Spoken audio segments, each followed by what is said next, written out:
Imagine working 3 jobs, winning a $300,000 scholarship, and landing a tech job in New York, only to have your parents celebrate your sister's B+ history grade instead. Hi, I'm Emma. I grew up watching my family invest everything into my twin sister's Ivy League dreams, while I was left to figure out life on my own. But what happens when the forgotten twin refuses to stay invisible? Stick around, because sometimes the people who overlook you are the ones who end up the most surprised. Have you ever felt like you had to succeed without anyone cheering you on? I'd love to hear your story in the comments below. They always said we were twins, but I knew better. From as early as I can remember, Olivia was the star, and I was just there. Maybe it sounds dramatic, but when you're 9 years old, the little things carve deeper lines than you realize. The morning of our 9th birthday was bright and crisp. Mom had filled the backyard with pastel balloons, a table sagging under the weight of cupcakes, and a massive unicorn cake that nearly tipped over from its own glory. Olivia stood next to it, beaming, her blonde hair curled and pinned with tiny, glittery clips. I waited by the side fence, hands tucked into my 2 small jacket sleeves, trying not to let hope creep in. When it came time for presents, Dad wheeled out a brand new pink bike, complete with a shiny basket and streamers fluttering from the handlebars. "For Olivia," Mom announced, clapping her hands like she was crowning royalty. Everyone cheered. Olivia squealed and threw her arms around Dad's waist. I clapped too, pretending the pang in my chest was just the chill from the breeze. A few minutes later, Mom handed me a loosely wrapped package. Inside were roller skates, the leather faded, one toe scuffed so badly the white had turned gray. I recognized them immediately. They had belonged to Lily, a neighbor girl who outgrew them last year. I smiled and said thank you, because that's what good daughters do. Later that afternoon, Olivia paraded around the cul-de-sac on her new bike, streamers catching the sun. I sat on the driveway, lacing up my secondhand skates, watching the neighborhood kids chase after her. I adjusted the worn straps and told myself it didn't matter. It was just stuff. At school the following week, I won a small spelling bee. It wasn't a big deal, just something between a few classes, but I was proud. I carried the certificate home, holding it carefully so the corners wouldn't bend. That evening, I set it next to Mom's plate at dinner. She barely glanced at it, too busy telling Dad about Olivia's watercolor painting being selected for the school art fair. The next day, Olivia's framed painting hung in our hallway. My spelling certificate disappeared under a pile of coupons on the kitchen counter. It wasn't all bad, though, Grandma June noticed. She always noticed. That Saturday, while Mom and Olivia were at a dance recital, Grandma sat me down on the porch swing, the sun warming our faces. She handed me a tiny box. Inside was a simple wooden bracelet, the initials EB carved neatly into the back. "It's nothing fancy," she said, squeezing my hand, "but it's one of a kind, just like you."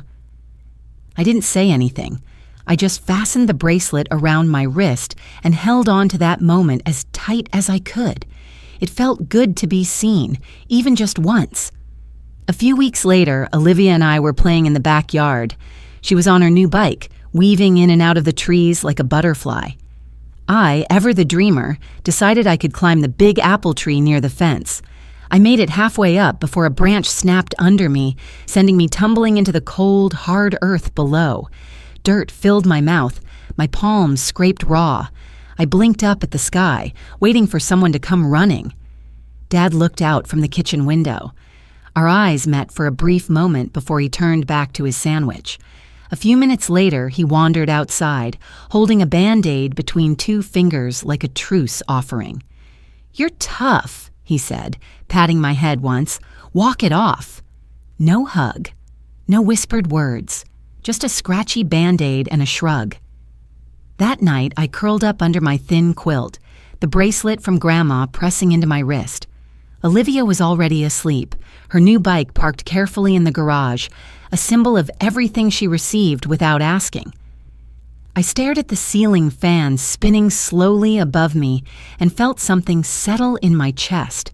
Not anger, not sadness, just a kind of quiet resolve. If no one else would clap for me, I would learn to clap for myself. Someday, I promised myself, I would earn an applause loud enough that even they would have to hear it. If they wouldn't invest in me, I decided I'd learn how to invest in myself. By 17, I had figured out most dreams didn't come gift-wrapped. Some had to be stitched together late at night, one worn-out page and one small hope at a time. I carried my battered old notebook everywhere, stuffed into my backpack between textbooks, balanced on the counter at work, tucked under my pillow before bed. It was a small, dog-eared thing, but inside lived 100 different futures no one else bothered to ask about. Our house looked the same as always.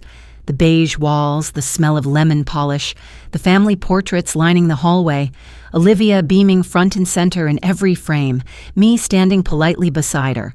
By senior year, though, it felt smaller, like the walls had learned how to close in on me without making a sound. One evening, around the heavy oak dinner table, Olivia dropped the news like a perfectly timed drum roll. "I'm applying to Princeton," she said, her voice bright and sure. Dad clapped immediately, raising his glass of sparkling cider. Mom beamed, her hands fluttering like a conductor at a celebration orchestra. Even my younger cousins visiting for the weekend chimed in with shrill whoops. It felt like the whole house tilted toward Olivia in that moment, catching the light in all the ways I never could. I cleared my throat. "I'm applying for scholarships," I said quietly, tracing the rim of my glass with one finger.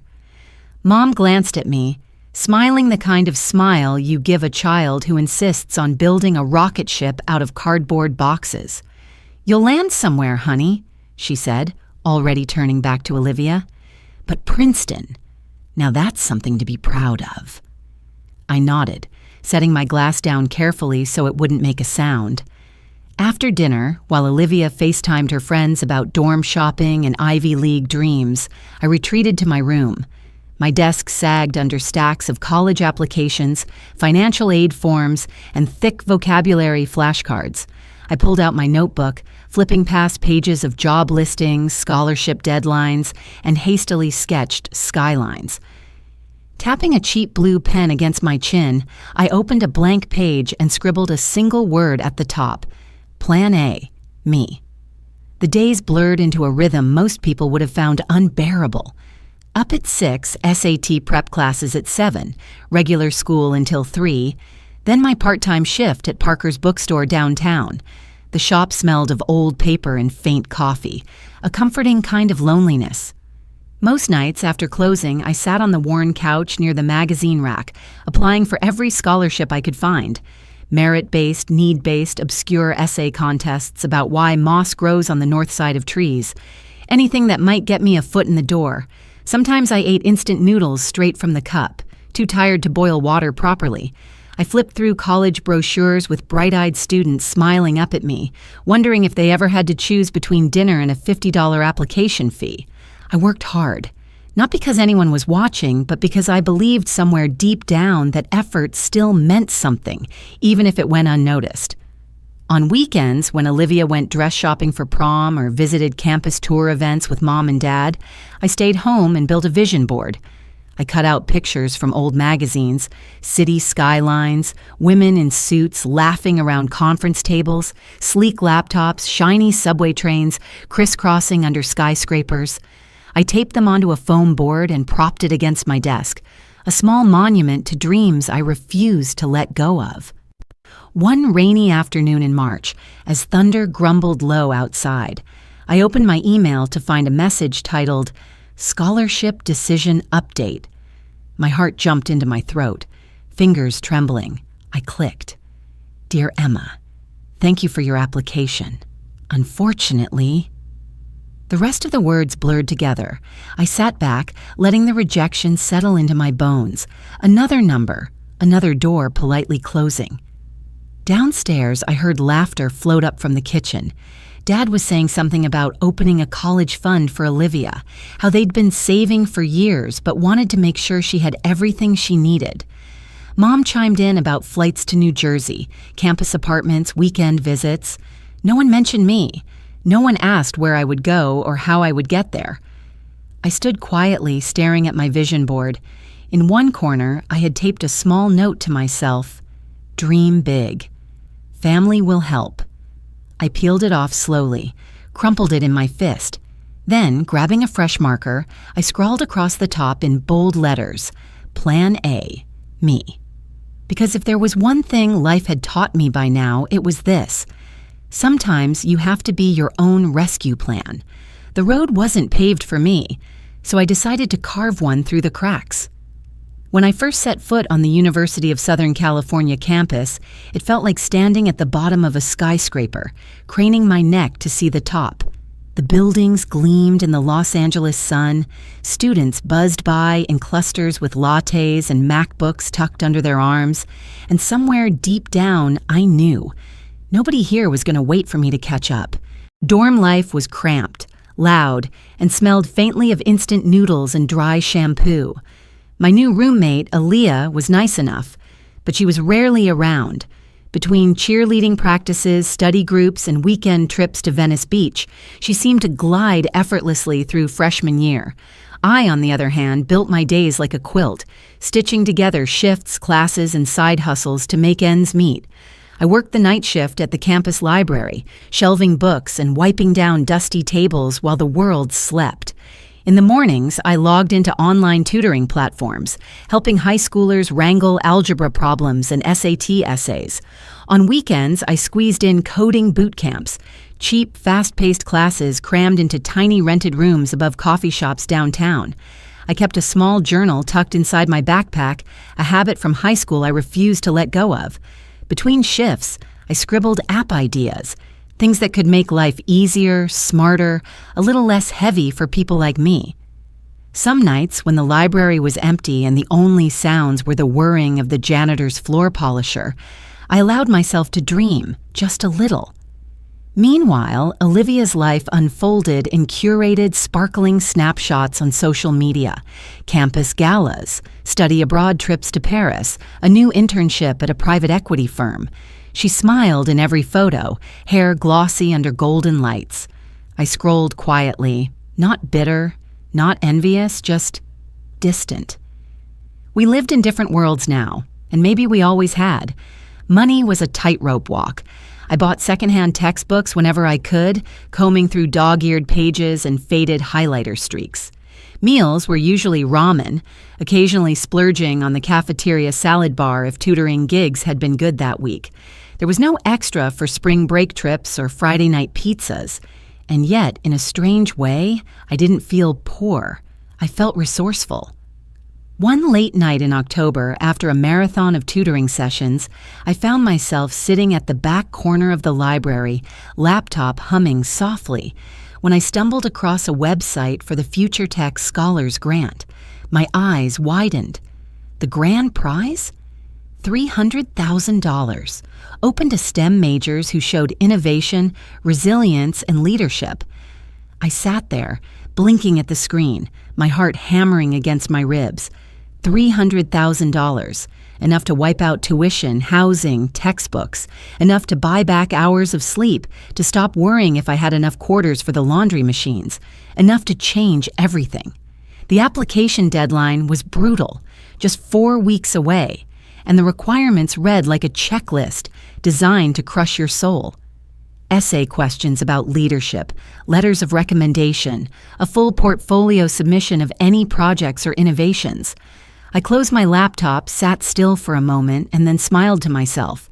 I had faced bigger mountains before. I could climb this one too. The next few weeks blurred into a blur of lists, drafts, edits, re-edits. I traded sleep for productivity, working past 3 a.m. most nights with nothing but stale coffee and sheer stubbornness keeping me upright. I asked my computer science professor for a recommendation letter, polished my tutoring website as part of my innovation portfolio, and rewrote my personal essay until the words no longer even sounded like English. There were nights I wanted to quit. Nights when I stared at the blinking cursor on the screen and wondered if it was all foolishness. After all, I wasn't the polished Ivy League golden girl. I didn't have the pedigree or the perfect grades.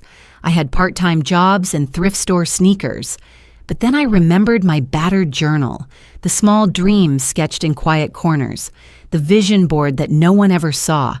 I wasn't doing this for applause. I was doing it because I believed in the girl who kept showing up, day after day, even when no one else noticed. Small victories kept me going. Finding a used statistics textbook for $5 at a sidewalk sale, completing a brutal boot camp project ahead of schedule, receiving a short email from one of my tutoring students' parents. You helped my son believe he's smart again. Thank you. Those moments mattered. They stitched the days together. On the final night, I sat cross-legged on my dorm bed, laptop balanced on a pillow, the deadline clock ticking down. My fingers hovered over the submit button. I closed my eyes, took a breath, and pressed it. The screen blinked once, then flashed. Application submitted. Good luck. I leaned back against the wall, the exhaustion hitting me like a wave. I hadn't showered properly in 2 days. There were ramen crumbs in my sheets. My hands shook from too much coffee and too little sleep. But under it all, there was a strange, steady peace. I had done everything I could. Just as I reached over to close my laptop, my phone buzzed on the nightstand. I grabbed it instinctively. A new email notification lit up the screen. Future Tech Scholars Grant. Application update available. I stared at it, heart thudding wildly, the hum of the campus night stretching around me like a held breath. Sometimes the biggest victories are celebrated in the quietest rooms. It was a rainy Thursday afternoon when I opened the email. The library smelled of wet coats and old paper, a kind of damp quiet hanging between the shelves. I sat in my usual corner, laptop perched on a scratched wooden table, heart pounding harder than I cared to admit. I clicked the subject line, Future Tech Scholars Grant, Final Decision. The words blinked back at me, clean and official. Congratulations, Emma Bennett. You have been selected as a Future Tech Scholar, award amount $300,000. For a second, I just stared at the screen. The library around me hummed on, pages turning, keyboards clicking, rain tapping against the tall windows, and yet somehow the whole world had tilted. I covered my mouth with both hands, holding in the kind of laugh that borders on a sob, the kind that no one else would hear because no one was watching. Grandma June's voice drifted back to me from some long-ago porch swing conversation. You don't need a crowd to be proud. Maybe she had known even back then what kind of battles I would be fighting. I packed up my laptop slowly, careful not to jostle the feeling blooming inside my chest. Outside, the rain had eased to a mist. I pulled my hood over my head and walked across campus, sneakers squeaking against the soaked pavement. By the time I reached my dorm, my fingers were shaking with excitement. I dropped my backpack onto my bed and grabbed my phone. I knew it was foolish to expect anything, but I dialed home anyway. Mom picked up on the third ring. "Hi, sweetheart," she said, her voice cheerful but distracted. I could hear dishes clinking in the background. "Mom," I said, trying to keep my voice steady, "I have news. I won the Future Tech Scholarship. $300,000, full tuition, everything." There was a pause, long enough that I thought maybe the call had dropped. Then Mom said, "Oh, that's nice, honey. Olivia just got an internship offer at a law firm in New York. Isn't that something?" I stood there, the phone pressed too tightly against my ear, the room spinning a little. I mumbled a quick, "Congrats" to her. And we hung up a few minutes later, the conversation slipping away like mist. No celebration, no exclamation, just another Tuesday in the Bennett household. I sat on the edge of my bed staring at the thin gray carpet. Aaliyah wandered in a few minutes later, tossing her backpack onto her bed. "You good?" she asked, glancing at me. I smiled a small smile. "Yeah, actually, I'm great." She nodded, not pressing. That was one of the things I liked about Aaliyah. She didn't demand explanations. Some victories were better when you held them close for a while. The next day, I found myself in Professor Matthews' cramped office, the walls lined with teetering stacks of economics journals and coffee-stained papers. He adjusted his wire-rimmed glasses and peered at me over a mug that said, "Data is my love language." "I heard about the scholarship," he said, his tone warm but businesslike. "Congratulations, Emma, you've built yourself quite the story." I smiled, still feeling a little like it wasn't real. He tapped a folder against his desk. "Listen, there's an internship opening at Nimbus Technologies. They usually take seniors, but I put in a word. I think you'd be a good fit." My throat tightened. Nimbus Technologies wasn't just any company. It was the place for anyone serious about tech innovation, a place where dreams didn't just survive, they thrived. "I'd love that," I said, trying to keep my voice from cracking. He handed me a slim packet. "Interviews in 2 weeks. Prepare well." That night, back in my dorm, I pulled out my old journal. On a blank page, I wrote, "Interview at Nimbus. Dream bigger." The next morning, I scoured thrift shops across the city until I found a blazer that almost fit. It was a little big at the shoulders, but nothing a safety pin couldn't fix. I spent the next 2 weeks practicing interview questions, recording myself answering, tweaking my resume until every word felt sharp enough to cut glass. On the day of the interview, I left my dorm before sunrise. The city was still waking up, the sky a soft gray blanket above the palm trees. I grabbed a black coffee from the corner cafe, the bitter heat burning my tongue in a way that somehow grounded me. Nimbus Technologies' LA office sat in a glass tower that seemed to touch the clouds. I checked in at the front desk, smoothing my thrifted blazer one last time, and rode the elevator up to the 15th floor, rehearsing my talking points in my head like prayers. The interview was a blur. Questions about project management, coding languages, innovation under pressure.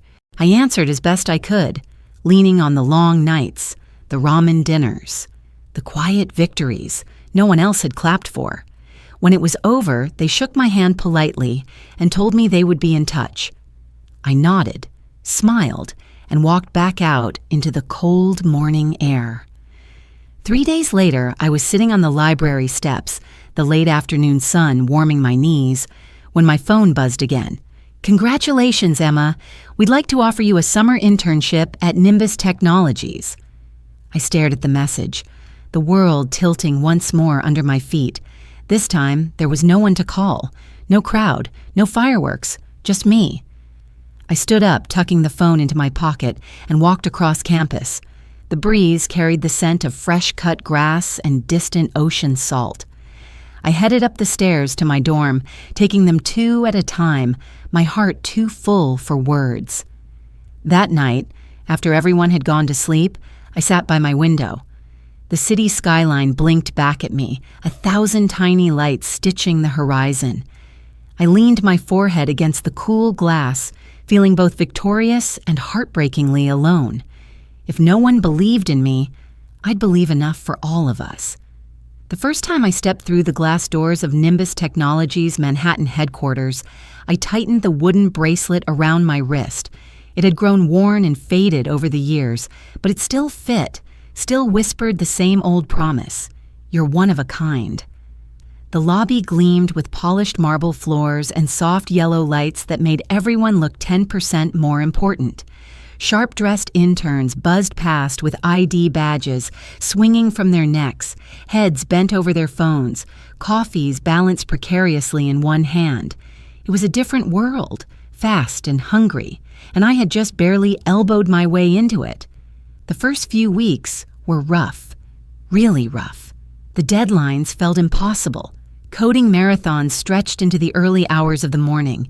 Meetings piled up faster than my notes could keep track. More than once, I nodded off on the packed subway ride back to my tiny studio apartment in Queens, missing my stop and stumbling out into unfamiliar streets with blinking neon signs. There were moments I doubted myself, sitting hunched over my laptop in the break room, half-eaten granola bar forgotten beside me. But every time I tightened that old bracelet or looked at the cheap necklace I wore tucked under my blouse, I remembered who I was building this life for.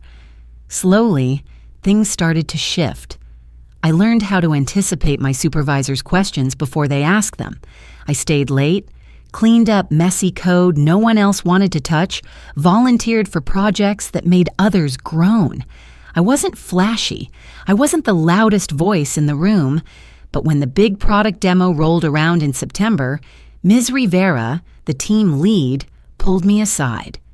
"Emma," she said, folding her arms and leaning against the conference table, "you've done solid work, quiet but solid.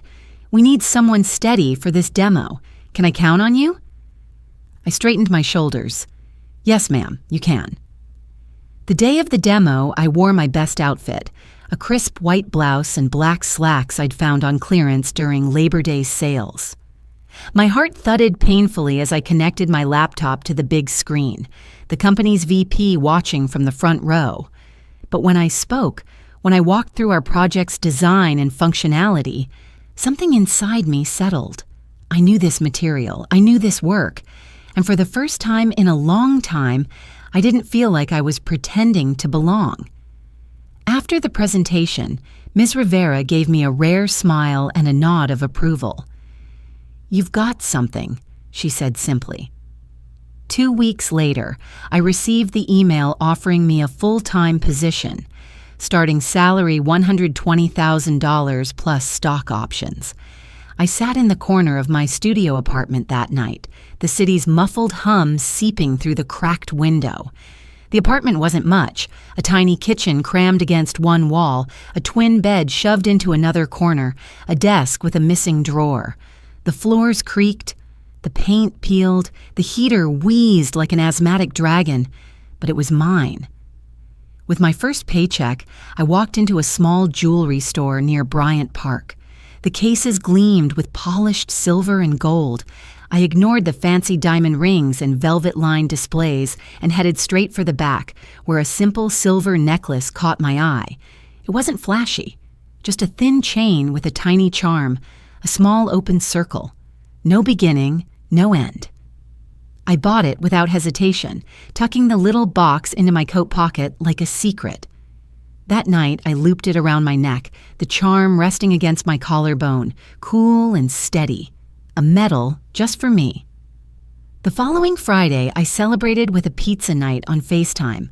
Lucas, one of my co-workers at Nimbus, ordered pepperoni from a corner shop near his place.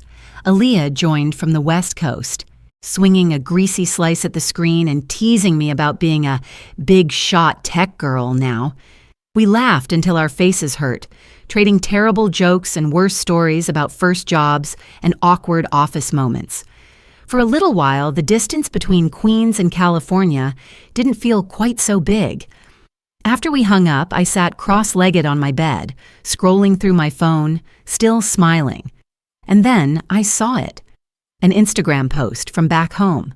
Susan and Mark standing with Olivia at some gala dinner, all dressed to the nines. Olivia wore a sleek black gown, her hair twisted into a perfect knot. Dad in a tuxedo, Mom in an emerald green dress I didn't recognize. The caption read, "So proud of our girl at the statewide Young Professionals Gala." My thumb hovered over the screen for a long moment. No mention of me. No tiny note squeezed in at the bottom. Not even a passing congratulations for the daughter who was carving a life thousands of miles away. I locked the screen and set the phone face down on the nightstand. The city outside buzzed on, indifferent. Car horns, distant laughter, the constant whoosh of subway trains underground. Life, moving forward, whether anyone noticed or not.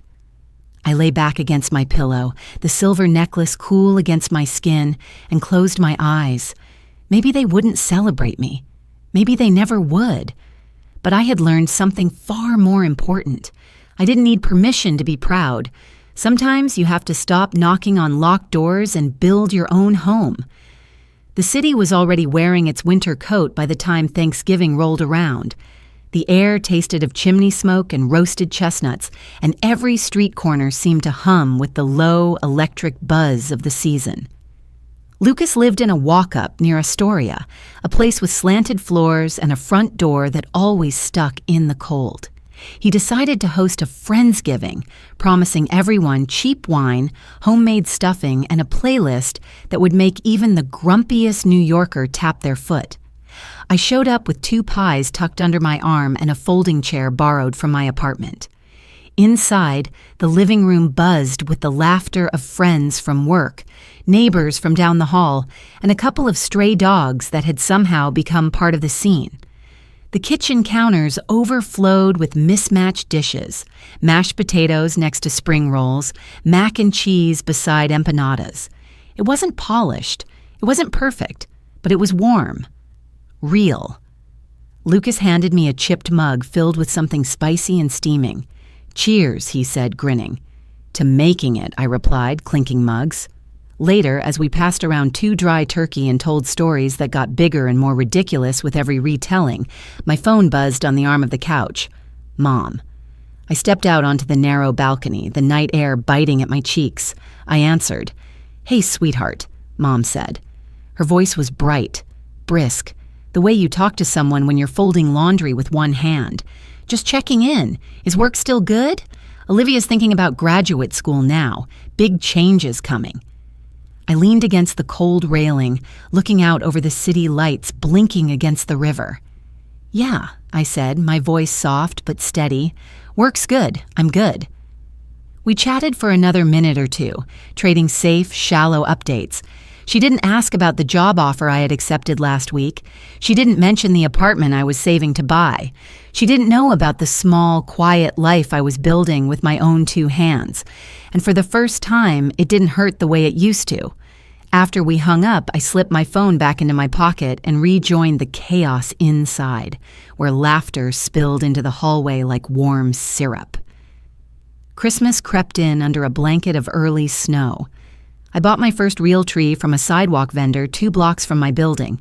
It wasn't the grand, towering kind you saw in magazines. It was short, lopsided, a little scruffy around the bottom, but it smelled like pine and possibilities, and it was mine. I dragged it up the stairs, scratching the walls and knocking over a neighbor's umbrella stand. Setting it up in my living room, a term I used generously for the small patch of space between my bed and the kitchenette, I played Christmas music from an old speaker, the kind that crackled at high notes. Stringing up lights, I sang along off-key, sipping cocoa from a chipped mug. I hung cheap plastic ornaments I found at a dollar store, and one real ornament I splurged on, a tiny silver skyline glittering just enough when the lights hit it right.